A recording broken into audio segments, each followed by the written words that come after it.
Buenas noches, bienvenidos a Cosechas y Negocios. Hola Martín, ¿cómo estás? Hola Cristian, buenas noches, ¿cómo estás vos? Bien, muy bien. Bueno, vamos a hablar de la economía después de las elecciones, lo que se viene, qué va a pasar, anuncios de reforma impositiva, impuestos.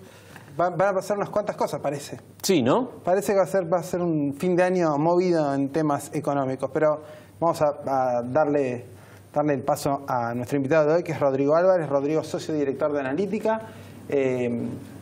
Buenas noches, Rodrigo. ¿Cómo estás? ¿Cómo estás, Rodrigo? Buenas noches, gracias por la invitación. No, vos. ¿Sabes qué? Antes de la reforma impositiva voy a arrancar con otra cosa. A ver. Porque creo que Rodrigo me la puede explicar bien. Se supone que estamos en un proceso de desinflación. Sin embargo, uno está viendo que en el supermercado los precios siguen subiendo y subiendo. Y la tasa está muy alta. Digo, ¿cuándo empieza? Porque todavía, me parece que en el mejor de los casos está la inflación del 2015, ¿no? La inflación de este año. Sí, a ver, creo que el pecado original de la dinámica inflacionaria y sobre todo el rol del Banco Central fue haber puesto las expectativas, la vara demasiado alta. Creo que cuando uno analiza las experiencias en el mundo de procesos de baja de desinflación, luego de una década de inflación en tasas del 20%, lo que ve es que el proceso demanda tiempo. Los actores se tienen que acomodar a una nueva expectativa, a una nueva dinámica. Hay que pensar que venimos acostumbrados a contratos donde la inflación claramente era alta, con lo cual desandar las expectativas lleva tiempo. Y después tenemos dos elementos centrales de este proceso, que es comenzamos a corregir o atacar este problema con dos precios o dos sets de precios muy atrasados. Uno fue el tipo de cambio, que al corregirlo generó la aceleración inflacionaria de 2016, con una inflación que terminó en el torno del 40%, y el segundo set son las tarifas de los servicios, ¿no? Entonces ahí el gobierno ha elegido un camino muy gradual. ¿Qué es lo que genera la corrección de tarifas? Que obviamente haya un componente de impacto directo. De hecho, este año alrededor de 6-7 puntos de inflación iban a estar explicados por el ajuste de tarifas. Entonces, era imposible pensar en una inflación del 17% viniendo de un 40%, si ya 7 puntos de movida iban a ser explicados por tarifas. El año que viene vamos a tener de nuevo la misma dinámica. Entonces, me parece que el Banco Central ha cometido un error y ahora lo que quiere hacer con las tasas altas es demostrar que tiene compromiso, pero el problema de fondo es que la tasa no alcanza para contener este problema, este fenómeno inflacionario, que a mi juicio tiene una naturaleza multicausal. Creo que el gobierno debería haber trabajado más en acuerdo de precio. Pasamos de un esquema donde los precios se definían con una pistola arriba de la mesa a un esquema donde el mercado regula. Creo que defensa de la competencia tiene que actuar. Obviamente la pata fiscal. Pero la pata fiscal desde el inicio sabíamos que iba a ser que el gobierno tenía una lógica gradualista, ¿no? Entonces no le podemos pedir una política de ajuste tipo shocks. Entonces, al final de la historia, el problema de fondo es que hay poca coordinación de la política económica en su conjunto y un seteo de metas que a mi juicio no va a ser cumplible, con lo cual me pregunto si el Banco Central, y en esto tomo la reflexión que hizo hace un par de días Mario Blecher, si el Banco Central no debería cambiar las metas, digamos, una meta que no se cumple, que no es realista y sistemáticamente que no se alcanza, me parece que no sirve para trabajar sobre las expectativas. Ahora, Rodrigo, esas metas del Banco Central, ¿los actores económicos las toman como valederas, como algo establecido, algo fijo, o son cálculos que ya se asume que pueden fallar? No, bueno, ahora si el mercado no le crea las metas, o sea, este año, desde principio de año, los economistas proyectamos en promedio entre 22, 23 puntos de inflación. Si se quiere, a principio de año arrancamos más cerca de 20 y con el correr de los meses, digamos, fuimos convergiendo al 23%. Con lo cual, digamos, acá los que erramos no fuimos los economistas, digamos, no quiero hacer digamos, un autobombo, pero digo, me parece que era bastante evidente que no se iba a alcanzar. En ese momento creo que, desde el punto de vista de setear las expectativas, que el Banco Central muestre su compromiso servía, pero ahora, el año que viene, una meta del 12% tampoco se va a cumplir con los ajustes de tarifas que sabemos que se vienen. Entonces, y después está la reacción del Banco Central, hasta qué punto mantener las tasas a estos niveles no genera más complicaciones, porque te atrasa el tipo de cambio, porque genera, digamos, mayor vocación por la inversión financiera en detrimento de la inversión real. Digo, me parece que acá el gobierno tiene que empezar a tomar esta dinámica inflacionaria como un desafío mucho más complejo, y también tener paciencia. Estos procesos en el mundo se han resuelto con más tiempo del que se fija el gobierno. Pero, por ejemplo, la pauta de este año va a quedar, ¿cuánto por arriba? 17 era contra 24. Sí.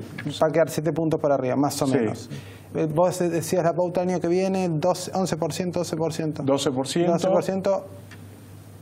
Da para creer que va a ser 18, como vos ya dijiste, ya por lo menos es el aumento de tarifas, para empezar. Sí. De todas formas, habría un descenso. ¿Qué te parece que puede provocar ese descenso? No, yo creo que el descenso, vos decís en la interanual. En la interanual, no, yo creo que ese descenso es esperado. El problema es hasta qué punto el Banco Central tiene que, es como si yo les dijera, bueno, de acá a una semana quiero correr un maratón, digamos. ¿En qué medida castigo mi físico para cumplir ese desafío? Bueno, acá obviamente no hay un físico de por medio, sino está la economía resentida, las tasas de interés.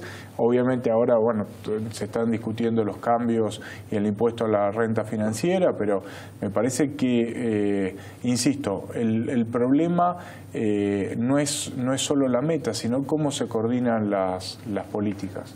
Ahora, el hecho es que la economía está creciendo, ¿no? Ahora, comparado con lo que había pasado el año pasado. Esto, digamos, puede hacer que baje la inflación, o al contrario, va a haber como un recalentamiento. Mira, obviamente cuando la economía crece, digamos, hay algunos procesos en la dinámica inflacionaria que se aceitan. Digamos, es más fácil convalidar determinados aumentos.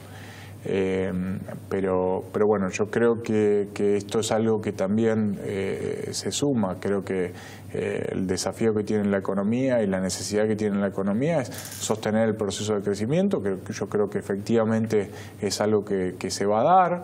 La economía recuperó el terreno perdido por la crisis, o desde el máximo de actividad de 2015, yo creo que se inicia una fase de crecimiento con la inversión liderando, que esto es algo favorable, pero bueno, creo que ahí el gobierno, la pata débil que tiene es esta lucha con la inflación, con herramientas, con instrumentos que pareciera que no están dando resultado.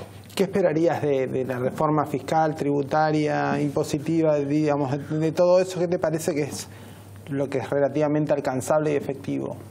Mira, yo lo que creo que la Argentina tiene en primer lugar un desafío de largo plazo, que es generar una suerte de cruzada en favor de la eficiencia y la productividad. Si uno me pregunta cuál es el principal desafío que tiene la Argentina en el mediano plazo, es volverse competitiva. Vamos a una economía más integrada, más abierta al mundo, y eso genera más desafíos, y yo creo que ahí no hay solo un problema del sector público que tiene una carga fiscal demasiado elevada, sino creo que, digamos, la pata sindical tiene que ayornarse, los empresarios también tienen que adecuarse a una nueva realidad donde va a ser más importante gestionar los negocios que sentarse en una oficina para pedirle cosas al gobierno o para negociar aumento de precio. Vamos a una economía mucho más normal, y eso va a interpelar a todos los sectores a que se vuelvan un poco más eficientes. Entonces, en ese marco general, yo creo que lo que está planteando el gobierno es razonable.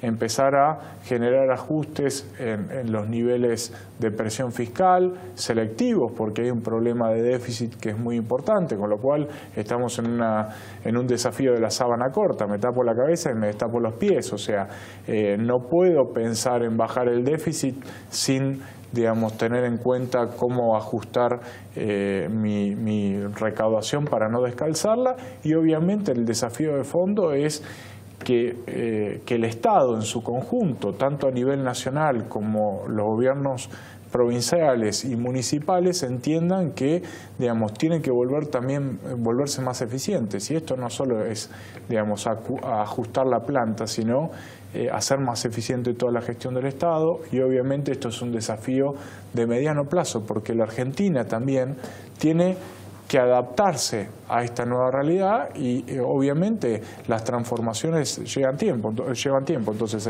el sector público tiene que ajustarse, la presión fiscal tiene que ir bajando gradualmente.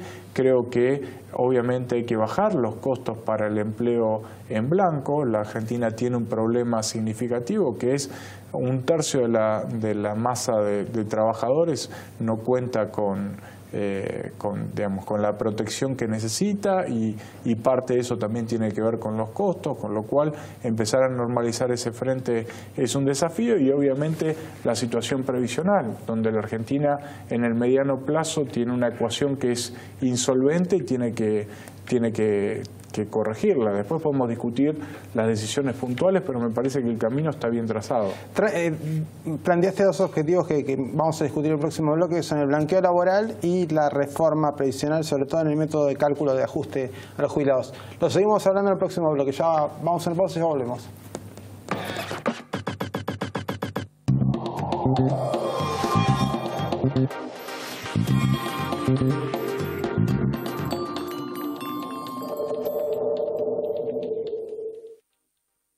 Registro Nacional de Trabajadores Rurales y Empleadores. Informate en www.renatre.org.ar o llama gratuitamente al 0800-777-7366. Dignificamos el trabajo rural. Renatre. Somos el campo. Aleja la rama negra y al yuyo colorado. Aleja la rama negra y al yuyo colorado. Juan, ¿qué haces? ¿Qué voy a estar haciendo? ¿El ritual contra la rama negra y el yuyo colorado? Probaste con HIT. ¿Con HIT? A ver. HIT.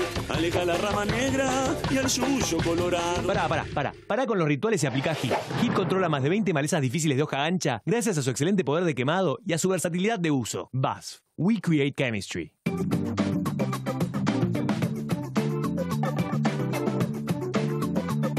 Mi corazón con el Kini late más. Dale, prendete. Vos también hacete fanático al ritmo del Kini 6 y vení a festejar todas las semanas. En Nucid queremos que pienses en grande como nosotros. Por eso te ofrecemos sorgo silero, granífero y forrajero, girasol y maíz, para que crezca al máximo tu potencial. Nucid piensa en grande. Pensá en grande vos también. www.nucid.com.ar.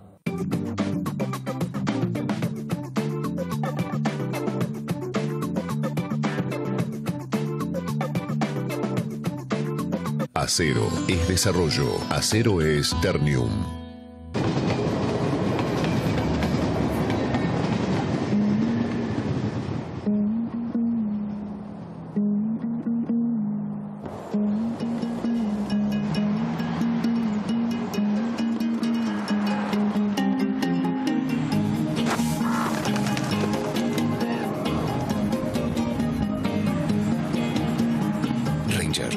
tecnología para hacer tu vida más simple.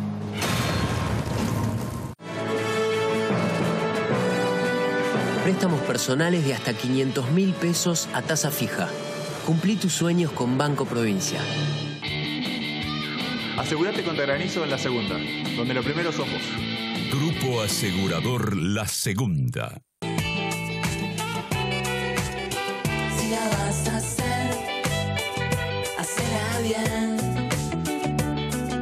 Hacela con tu 100%. Si la vas a hacer, hacela bien.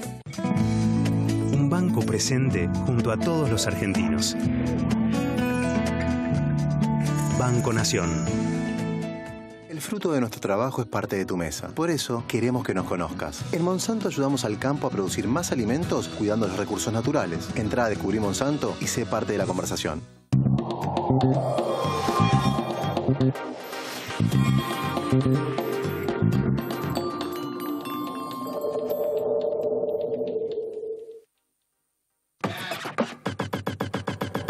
Seguimos en Cosechas y Negocios, estamos con Rodrigo Álvarez. Rodrigo es socio y director de Analítica. Estábamos hablando del bloque anterior de cómo pueden ser las reformas que va a encarar el gobierno ahora. Una de las primeras que por lo menos se viene hablando es un blanqueo de los trabajadores. Rodrigo es una referencia del bloque anterior, un blanqueo de los trabajadores que hoy están en informalidad. Se habla de quienes ganan 10.000 pesos, 20.000 pesos. ¿Por qué te parece que eso puede ser bueno? Mira, en primer lugar porque te amplía la base imponible de recaudación de la economía. Hoy hay gente que está fuera del sistema, que va a pasar a estar bancarizada, que va a ser sujeto de crédito, que va a poder consumir más, que va a poder acceder a financiamiento. Obviamente, digamos, el hecho de estar incluido también implica beneficios desde el punto de vista de cobertura de seguridad social, una serie de beneficios no solo para la persona que es blanqueada, sino también para el conjunto de la economía. Hay impuestos que se van a empezar a percibir por los consumos que realiza esta persona que ahora es blanqueada y que tiene más capacidad de crédito, que está incluida dentro del sistema, que va a recibir transferencias, en fin, una serie de factores que hacen que el beneficio de la inclusión no solo resida en el aporte que eventualmente el día de mañana va a hacer el empleador o digamos los tributos que vaya a tener que pagar, sino en la dinámica de esa persona que hoy está incluida dentro o que va a pasar a estar incluida dentro del sistema y que hoy está totalmente al margen. Ahora, para el empleador que hoy tiene a alguien en negro, ¿puede llegar a haber incentivos para que decida, bueno, en vez de tener X cantidad de empleados en negro, lo tengo que blanquear? O sea, el costo, ¿le va a dar los números para hacerlo? ¿O cómo crees que va a ser ese proceso? Bueno, yo creo que el Estado, para los segmentos de menores ingresos, la idea es que la carga sea lo más baja posible y que, digamos, eventualmente el costo esté minimizado, al menos en una primera etapa. Yo creo que todo el sistema converge hacia una mayor transparencia, con lo cual yo le diría a ese empleador que no solo están los costos directos, sino están los eventuales que hoy se generan porque o digamos potenciales que se generan porque hay una persona fuera del sistema que eventualmente puede hacer un juicio, que puede tener algún problema, que puede tener un accidente yendo al puesto de trabajo, y todos son riesgos que hoy asume el empresario a costa de que la ecuación económica le cierre, pero me parece que esas ventanas se van achicando y los costos potenciales terminan siendo mucho más altos. Rodrigo, también en el bloque anterior hablamos un poco de posibles reformas en el pago a los jubilados, en el cálculo de la fórmula de de la movilidad. ¿Estás de acuerdo con la idea? ¿Qué análisis haces? Yo creo que, bueno, no hay demasiadas precisiones todavía, ¿no? Con lo cual yo creo que conceptualmente hay un problema de fondo, que es el sistema. Cuando uno analiza las proyecciones en el mediano plazo se vuelve insostenible, ¿no? Entonces me parece que hay que proteger dos elementos claves. Por un lado, que todos queremos que los jubilados y los pensionados tengan la mejor situación de vida posible. La lógica sería como mínimo proteger el poder adquisitivo, es decir, que estén, digamos, que sus ingresos compensen como mínimo la dinámica de la inflación, que sabemos que va a seguir siendo importante en los próximos años, y por otro lado que el Estado pueda ser solvente y sostener esta ecuación en el tiempo. Si no, digamos, las decisiones pasan por patear la pelota hacia adelante y que lo arregle el que viene. Si empezamos a pensar en una Argentina sostenible, con una mirada de largo plazo y que atiende los desafíos más estructurales, creo que tenemos que poner la situación previsional en el centro de la mesa y debatirla. El gobierno también, el otro día el presidente Macri dijo, no recuerdo la frase exactamente, pero mientras tengamos déficit fiscal vamos a tener la obligación de seguir tomando deuda por una cantidad de dinero importante. ¿Te preocupa el endeudamiento? ¿Lo ves manejable? ¿Qué análisis? Mira, yo creo que la Argentina ha hecho las cosas lo suficientemente bien como para que el mercado de crédito, ha normalizado la economía, ha arreglado la situación con los holdouts. Hoy la Argentina no tiene un spread de riesgo crediticio muy distinto del de la región. Y esto se da básicamente porque los mercados confían en la trayectoria de reducción del déficit que va a tener el gobierno. Ese es el primer punto. El segundo punto es que no hay proceso de salida de una crisis, dado los ajustes que tuvo que hacer la Argentina, que sea de shock. Ninguna economía en el mundo baja de un día para el otro un déficit de 5 o 6 puntos del PBI. Es una locura desde el punto de vista no solo político, sino económico. Con lo cual, el proceso tiene que ser gradual. ¿Es sostenible? Sí. ¿Qué es lo que me preocupa? A mí me preocupa no el peso de la deuda, porque en las simulaciones que hacemos nosotros, la verdad es que la Argentina no termina en una situación, digamos, explosiva desde el punto de vista de la deuda. Lo que me preocupa es eventualmente la capacidad de la Argentina de generar dólares. Y esto, digamos, se relaciona con lo que planteaba en un inicio, que creo que la Argentina, el desafío de largo plazo tiene que ser competitiva. Digamos, no podemos pensar que la Argentina puede seguir construyendo muros comerciales y proteger a todos los que estamos adentro y pensar que esa burbuja es sostenible al infinito. No, hoy tenemos el financiamiento para hacer las reformas. Esas reformas tienen que ser graduales, pero tienen que tener una dirección clara. Y yendo al punto, ¿qué es lo que me preocupa? Que en este desafío de volvernos más competitivos y más eficientes, no interpele, no involucre a todos los sectores de la economía. Si pensamos que el único sector ineficiente de la economía es el Estado, estamos equivocados. Cuando analizamos la dinámica, cómo hacen negocio nuestros empresarios, cómo se maneja el sindicalismo, qué sistema financiero tenemos, qué infraestructura tenemos, digamos, vemos que digamos, si no empujamos el carro entre todos va a ser difícil. No es un problema de un sector, ¿no? Entonces me parece que el dedo acusador de algunos sectores, mirando la presión fiscal u otras cuestiones, encierra un problema de fondo. Entonces, mi preocupación de mediano y largo plazo es que no entendamos esto. Cris. No, en esa necesidad que vos ves que tiene el país de generar dólares por exportación de bienes, ¿no? No sé, si una bienes visión, y servicios. Volverse más eficiente, que no es solo la capacidad de exportar, ¿no? Obviamente se traduce en muchas cuestiones, pero la Argentina puede exportar servicios, puede ser competitiva en el mundo, puede ser eficiente, puede asignar muy bien su capital, entonces construir, volverse, crecer en base a la llegada de nuevas inversiones genuinas a sectores estructurales, medulares de la economía. No solo pasa por el balance comercial a la visión mercantilista de, la riqueza de un país está en la cantidad de dólares que tenemos, ¿no? Eso nos lleva a definiciones como las que había tomado el gobierno anterior, de prohibir las importaciones y gradualmente asistir a un languidecimiento de la economía y una pérdida de potencial productivo fenomenal.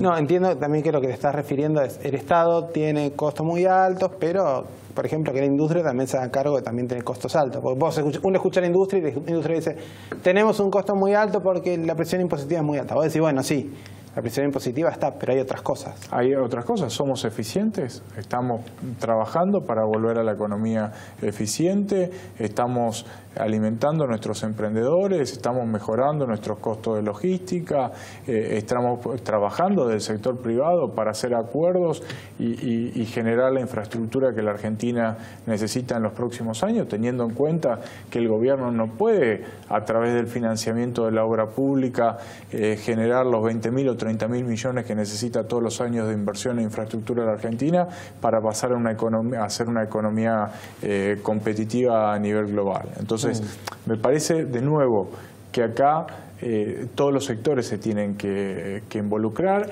y no pasa por una discusión del tipo de cambio real alto o bajo, porque si nos quedamos ahí, nos quedamos con los brazos cruzados esperando la próxima crisis, que salte el tipo de cambio y ahí decimos por 18 meses podemos exportar porque somos baratos. Digo, ahí me parece que vamos a estar equivocando la mirada. Claro, o sea, mucha mirada del Estado, mucha mirada del tipo de cambio y un poco de falta de mirada de autocrítica y hacia adentro, digamos. Sí, yo creo que de a poco los distintos sectores productivos se están dando cuenta que es necesario, lo estamos viendo con los acuerdos sectoriales, con el petróleo, donde la caída del precio internacional generó un baño de realidad dentro del sector, lo estamos viendo en el sector automotriz. Me parece que las soluciones macro hoy son muy difíciles de encarar y es necesario ir avanzando con soluciones sectoriales, pero que integren al conjunto de la sociedad. Rodrigo, muchísimas gracias por todas estas cosas que nos dijiste, muy interesante. La verdad da para seguir hablando, ya lo haremos próximamente. Rodrigo Álvarez, socio y director de, siempre me sale mal, Analítica. Muchas gracias por estar con nosotros. Cristian, nos vemos la semana que viene. Nos vemos la semana que viene. Buena semana para todos.